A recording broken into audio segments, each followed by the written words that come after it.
जन सुनवाई में आज एक फौजी की वाइफ आई हुई है जिनकी जमीन पर लगातार लोग कब्जा कर रहे हैं और परेशान है। वो लगातार इस बारे में कई आवेदन भी दे चुके हैं, कई बार प्रशासन ने कब्जा भी ले लिया, इसके बाद भी उनको फिर भूमाफिया परेशान कर रहे हैं। इसको लेकर आइए, आपने आवेदन दिया है, क्या हो रहा है आपकी समझ?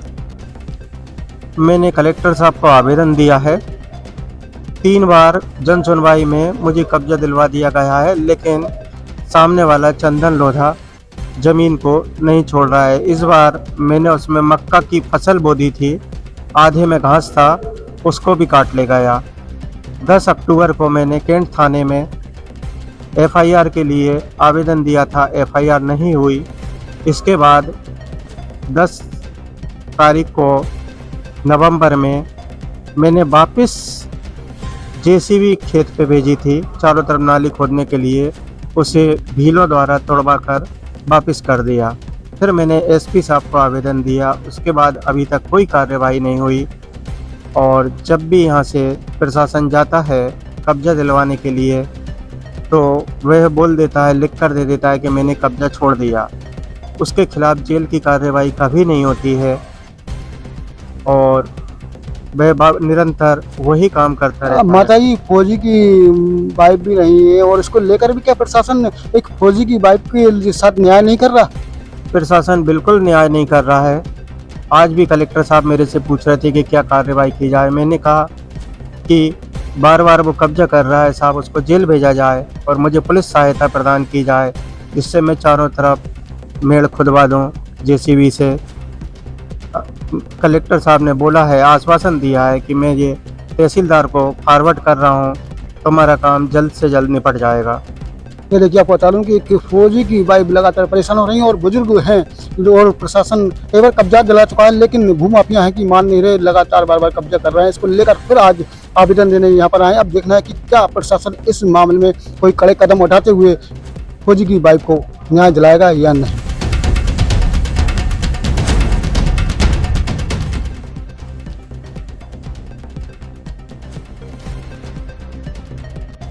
नमस्कार, मैं हूं लोकेश सिंह ठाकुर। अक्षर न्यूज़ से आपको बता दूं कि जन सुनवाई कार्यक्रम शुरू हो चुका है। आचार संहिता लगने के बाद जन सुनवाई कार्यक्रम बंद हो गया था और अब जन सुनवाई कार्यक्रम शुरू हो चुका है। इस बार दूसरी बार मंगलवार को जन सुनवाई है। हमारे साथ आवेदक आए हुए हैं, क्या समस्या लेके आए हैं बताइए, आप क्या समस्या लेके आ रहे हैं? सर, 2006 में तो वृक्षारोपण के नाम से 16 भूमि कर दी थी मेरी, और 2007 में आग लगा दी, अचानक हमला कर दिया, और 2012 में जबरदस्ती स्कूल बना दिया जमीन पर। और भोपाल से आ गई लिख के, प्रधानमंत्री के यहाँ से आ गई, गुना के अधिकारी कोई सुनवाई नहीं करते। 14-15 साल हो गए परेशान होते। ये जमीन कौन की है? आप ही की? अपनी ही है जमीन सर, और इसका रकबा वगैरह और जो सब नंबर है, सब नंबर है अपने पास। तो कब से आप आवेदन दिया है? ये दिया 2007 से। उसके बाद अभी तक सुनवाई नहीं हुई? अभी तक सुनवाई नहीं हुई, कोई सुनवाई नहीं हुई। दिल्ली भोपाल से आती हैं शिकायत, जहाँ रफे दफे कर देते हैं। तो अब आप क्या चाह रहे हो सर? सरकार से अपन यही चाह रहे हैं, अपना निराकरण हो जाए। गरीब आदमी है, कहाँ तक परेशान हो, कोर्ट में जाने को पैसे नहीं। क्या कहते हैं आप? सचू नहीं, बेरोजगार हैं साहब, खेती करते, अब परेशान है, खेती ही नहीं। परिवार में कितने हैं आप? परिवार में भाई बहन मिला के 10-12 सदस्य हैं। हाँ तो सर, इसी जमीन से गुजारा था आप? इसी जमीन से ही गुजारा था, बहुत परेशान है। ये देखिए, आपको बता दूं कि ये इनकी जो जमीन थी वो इस पर सरकारी एक एकलव्य स्कूल बना दिया गया है, जिसके कारण ये परेशान है और यहाँ पर आवेदन देने आए। लगातार कई वर्षों से ये आवेदन दे रहे हैं, लेकिन अभी तक सुनवाई नहीं हुई। 2007 से आवेदन देते हुए हैं, लेकिन अभी तक इनकी कोई सुनवाई नहीं हुई। अब देखना है कि इस खबर चलने के बाद क्या प्रशासन कोई कदम उठाता है या नहीं उठाता है।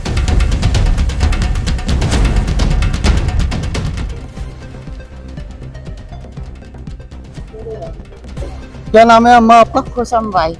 तो किस काम के लिए आप यहाँ पर आए? मैं कुटी के लिए आई हूँ, कुटी नहीं मिल रही 3 साल से। नाम आ रहा है, नाम तो आ रहा है, कुटी नहीं मिल रही। मेरे घर जाते, हर साल पानी भरा जाता, घर जाते, मैं हर साल कर ही उठा। मेरे आदमी बीमार रहते, मैं बहुत परेशान हूँ।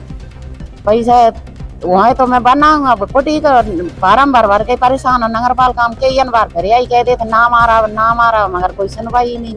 तो अभी जन सुनवाई शुरू हुए आधे घंटे लगभग हो चुके हैं, यहाँ का नगर पालिका अधिकारी अभी तक यहाँ पर नहीं आए क्या?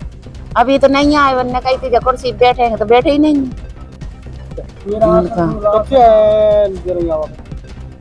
आवेदन तो मैं जहाँ तो पहली बार आई, बोले कोई ने बताई मुझे। नगर पालिका कितनी नगर पालिका कई बार दे दे कागज में। और ये देखो, आपको बता दूं कि अभी जन सुनवाई कार्यक्रम चल रहा है और नगर पालिका अधिकारी अभी तक यहाँ पर नहीं पहुंचे। बेचारी को करीब आधे घंटे यहाँ पर बैठे हुए हैं। आप देख रहे हैं नगर पालिका किस तरह से यहाँ पर लापरवाही बरतती है। इस पूरा शहर भी आप देख रहे हैं कि किस तरह से खुदा हुआ है। नगर पालिका इसको ध्यान नहीं दे रही, जबकि यहाँ पर नगर पालिका के जन सुनवाई में मुखिया कलेक्टर साहब जन सुनवाई में पहुंच चुके हैं, लेकिन अभी तक उनका अधीनस्थ नगर पालिका अधिकारी यहाँ पर नहीं पहुंचे हैं।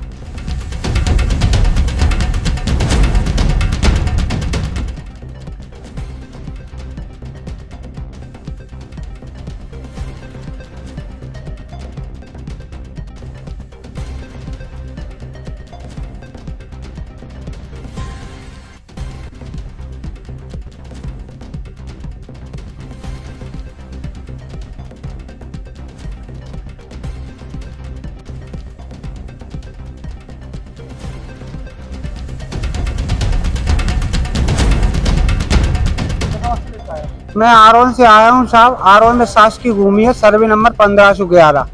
तहसीलदार महोदय ने प्रतिवेदन एसडीएम महोदय के यहाँ भेज दिया है सिविल जल के लिए। ना तो शासकीय भूमि से आज दिनांक तक अतिक्रमण हटा और न उसी सिविल जल की कार्रवाई की गई।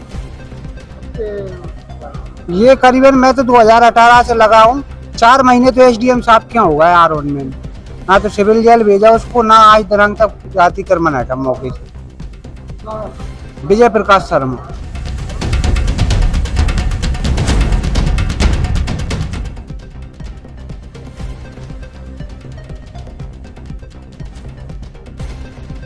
आप क्या समस्या लेकर आप यहाँ पर आए जन सुनवाई? ये हम आए, ये हमारे साथ अन्याय हो रहा है साहब। ये पैसे के दम पर हमारे लिए घर से बाहर निकालना चाह रहे हैं और जी अपनी पैसे की बुनियाद पर हमारे लिए घर से बेघर करना चाहते हैं। पैसा ही सब कुछ नहीं होता साहब। हमारा भी कुछ घर है जी, हम सड़क पे थोड़ी रहेंगे। हम रावगढ़ में साड़ा कॉलोनी है, साड़ा कॉलोनी में हमारा मकान है LIG से 45। उस मकान को लाखन डेढ़ लाख खरीदना चाह रहा है और हमने उसको कई बार समझा दिया गया है, व्यक्तिगत रूप से समझाया गया है, वो समझता नहीं है। वो पैसे के दम पर हमारा जबरदस्ती मकान खरीदना चाह रहा है और हमने केस में इसका केस न्यायालय में दर्ज है और दर्ज होने पर कार्रवाई भी हो रही है, पर फिर भी ये क्या पता क्या समझ रहा है अपने आप को पैसा ही सब कुछ होता है साहब। हम ये चाहते हैं कि इतना सख्त कार्रवाई की जाए और ऐसा दंड नहीं कार्रवाई की जाए कि आइंदा कोई भी गरीब व्यक्ति पर ऐसा प्रकरण या ऐसी कोई ऐसी रजिस्ट्री ना करवा सके जिससे कि कोई बेघर हो सके, जिसका छत घर से जिसके सर पे से छत हटा दिया जाए। ये अम्मा जी कितने साल की हैं? इनकी 80 साल की हूँ। क्या नाम है आपका अम्मा जी? मेरा नाम समीला बानो है और वो मेरा भाई है। वो पुराने घर में से निकाल के लिया था, उस घर में ले आए ना कि चल अब मरेंगे, खाने पीने ओढ़ने पहनने मकान सब दूंगा मैं।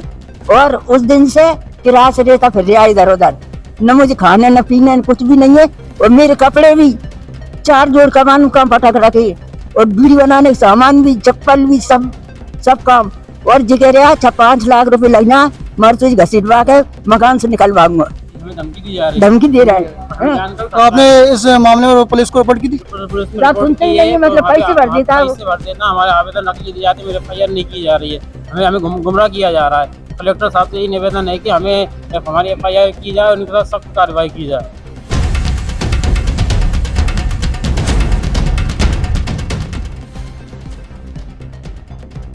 आप जन सुनवाई में आए, क्या समस्या लेकर आए? आपको क्या दिक्कत आ रही है? छात्रावास में वैसी बहुत सी समस्याएं, जैसे खाना सही नहीं बन रहा और साफ सफाई भी नहीं हो रही।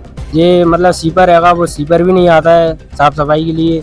और भी बहुत समस्याएं, जैसे रजाई गद्दे नहीं मिल रहे। जैसे कितने छात्र हैं उसमें? उसमें 50 छात्र। 50 छात्र। हाँ।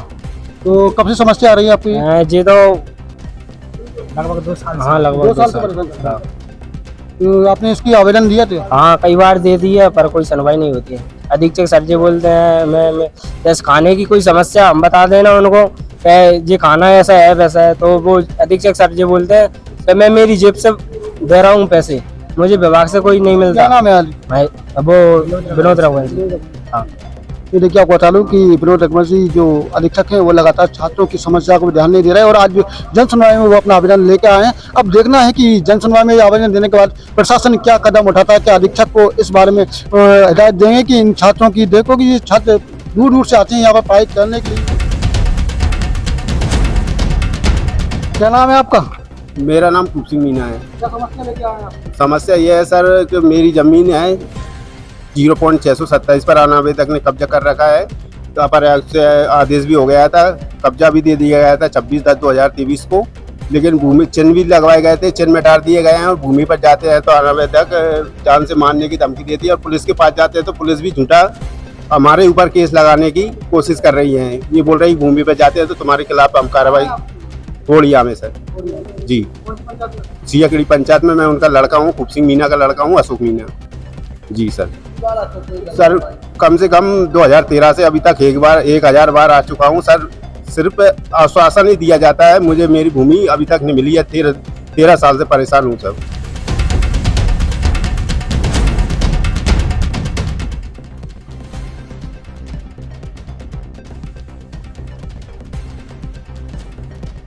आज आप जनसुनवाई में क्या समस्या लेकर आए हैं? मैं वार्ड क्रमांक 16 से पार्षद हूँ और मेरे को वहाँ के रहवासियों ने बताया कि एक पार्क वहाँ पर आशीर्वाद रोड पे स्थित है जिसका सर्वे क्रमांक 704 मिन पे स्थित है और इस पूरे पार्क का भूमि पूजन पूर्व नगर पालिका जब परिषद थी उसमें हो चुका था, लेकिन पता नहीं किस कारणवश उस भूमि पूजन के बाद उस पार्क का निर्माण रोक दिया गया और आज की डेट में वो बेशकीमती भूमि है।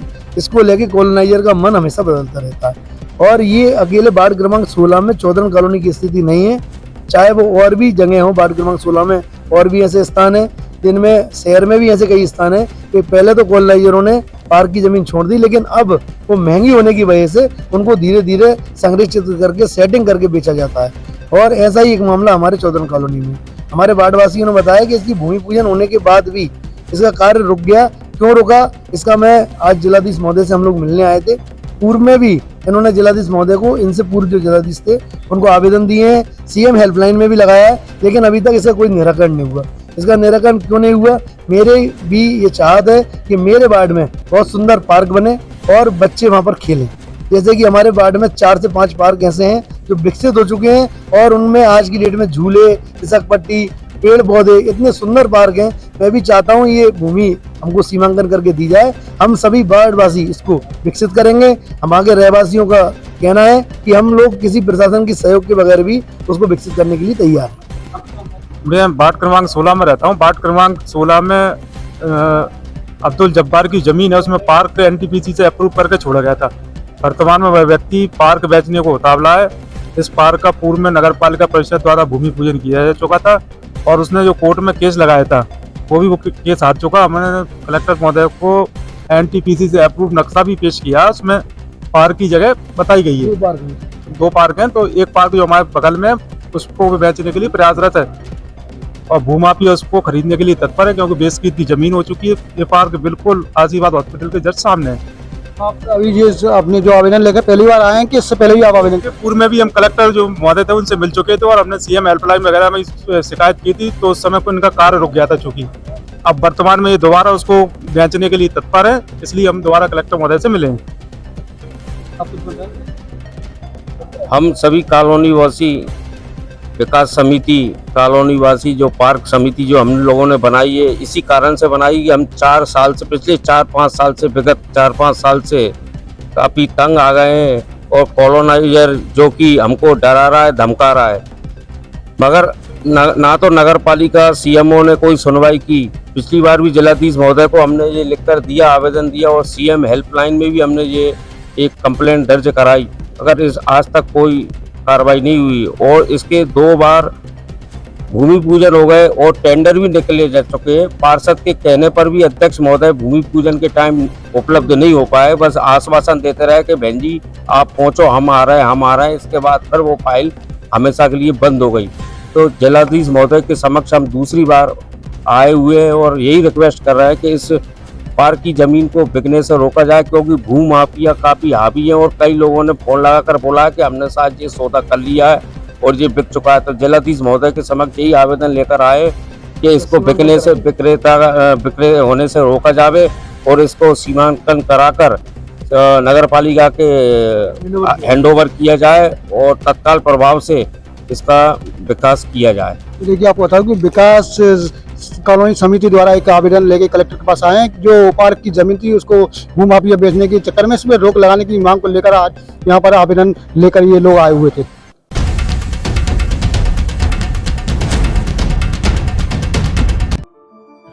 अब आपके शहर में, आपके देश में क्या हो रहा है, इन सबको जानने के लिए बस आपके जेब से निकालिए मोबाइल और देखिए देश, शहर, जिले की खबरें आपकी जेब में। देखते रहिए अक्षत न्यूज़ लाइव टीवी। इवेंट हो, पॉलिटिकल हो या धार्मिक हो या स्पोर्ट हो, हर न्यूज़ मिलेगी आपको आपके मोबाइल पर। तो देखते रहिए अक्षत न्यूज़ लाइव टीवी, अपनों के साथ सबसे पहले सबसे सटीक।